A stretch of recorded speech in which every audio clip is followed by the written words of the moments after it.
I go to the front bench. Shadow Minister Mims Davies. Thank you, Madam Deputy Speaker, and I welcome the Honourable Lady to her place on the front bench, and I do wish her well. And it is a pleasure to close this debate on behalf of His Majesty's official opposition. But sadly, that's where any pleasure at being at this box on this matter ends tonight. We have debated today a clear and stark choice made by this new Labour government and Prime Minister, and this black hole is what made me do it, Chancellor. It's a patently poor political choice that is wrong-headed and, frankly, a disgrace. It's a blatant choice that is for union paymasters while axing key support for 10 million pensioners. It's a reward to their funders. None of this in the manifesto or on election leaflets. It's pure subterfuge and hoodwinking. There is no charity, Madam Deputy Speaker, or group who fully backs this, given the timescales and delivery of this draconian, cack-handed way of delivering this. The government can bluster. They can say that they have been acting with the hand they were given, with faux anger, as we heard earlier. But they simply had no choice. This was a necessity. Due to the fantasy inheritance they were allegedly left. So let's look at the facts. Today, UK unemployment sits at 4.1%. Sterling is up against the dollar. Growth is outpacing inflation.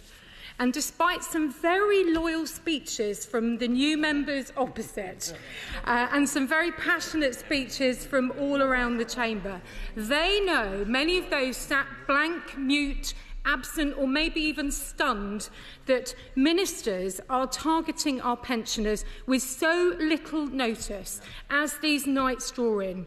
Higher winter fuel bills loom under the cloak of dressing this up as a financial necessity. This is frankly staggering. It's a costly mistake from the Treasury under this Labour Chancellor that DWP will be shouldering, moving staff swiftly to cover the incoming impact of those applying for pension credit. And what about those expecting that they can pay for their pre-Christmas tank of off-grid oil with their £300 of expected support? This is demand surge for pension credit that must be met in both costs and delivery, and DWP ministers will be scratching their heads where the resource comes from for the reported surging in pension credit applications. I'll give way to the honourable gentleman if he can answer why he thinks this is a good idea. I can assure the Minister I don't think this is a good idea in any shape or form. And it's just specifically on that point she raised about, and members have raised about, having no assessment having been done on this. Representing Northern Ireland, where 49.5% of homes rely solely on oil for heat, does she realise, and does the government realise, what additional pressures are being put on Northern Ireland pensioners in regards to this decision, where our Minister of Communities announced today 306,000 people will lose this payment? I thank the honourable gentleman for standing up for his constituents. I absolutely agree. The disproportionate and deep impact on our cold spots in Northern Ireland, in rural areas, those living in the north, those living in Scotland. And indeed, it will be one benefit reform that is not easy. We bear the scars on this side of the House for UC, but actually the change was truly worth it. And I ask the government, as the honourable gentleman has said, what does the impact assessment actually say? Who actually gains, and does this financially actually stack up?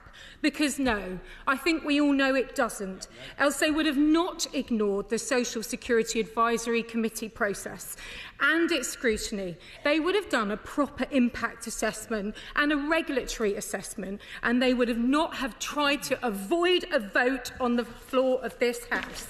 The members opposite will troop through the lobby again as fodder for an out-of-touch Prime Minister, or perhaps abstaining to avoid the eyes of the Chancellor, deep in the hope that spraying billions of pounds on gimmicks like a shell company called GB Energy will be worth this. Be aware that in their communities they will have to face a few people to understand a few millionaires was worth the attack on millions. So let's take June. She, on the BBC, says she will struggle to stay warm this winter. She's already planning her jumpers, cardigans and candles. And my constituent Valerie from East Grinstead wrote to me, one of almost 20,000 affected. I'm 80 years old, I live on a state pension of less than £11,000, not on the £13,000 I keep reading about. I don't know who gets that much, but I certainly don't. She goes on to say, it will be a long, cold winter. Please do what you can do to get this dreadful decision reversed. Well, Labour members could join us in the lobby to back pensioners like Valerie. We, of course, welcome the Household Support Fund extension and the commitment to the Conservative triple lock. But we on this side of the House knew going into winter with energy bills going up, the right thing to do was to help with cost of living payments. So I can say, as an MP or a minister, in my experience, in the dead of night, worries of this job and our responsibility comes to us, and it comes to all members. And it will be in the darkness, in the cold, in the small hours that women and men who have served this country, supported families and communities, will be laying awake worried, fretting and feeling afraid. Because if you are frail, living with a disability or a health condition, your warmth matters. Your health, your loneliness, your isolation, your worry will eat away at you, because you simply can't take a job, do some extra hours to help make ends meet. Medics have warned this will have serious health threats, as has Age UK. These pensioners who are on low income matter. They truly are the people who know how to budget. They are the people that eke out and work out their finances. But nobody will work out how. This new Labour government of service has targeted those people so shamefully this autumn, and those families won't forget. They're not statistics. They're Valerie and June and the thousands of others in every community and constituency. They are proud pensioners who very often, too often, go without.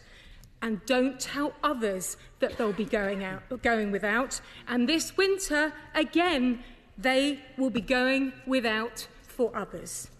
This is horrific. It's a blight on this new government. It's not right for this to happen to pensioners on their watch. Your choice. And I ask that honourable members and the Minister's office opposite do the right thing and stop this callous cut now.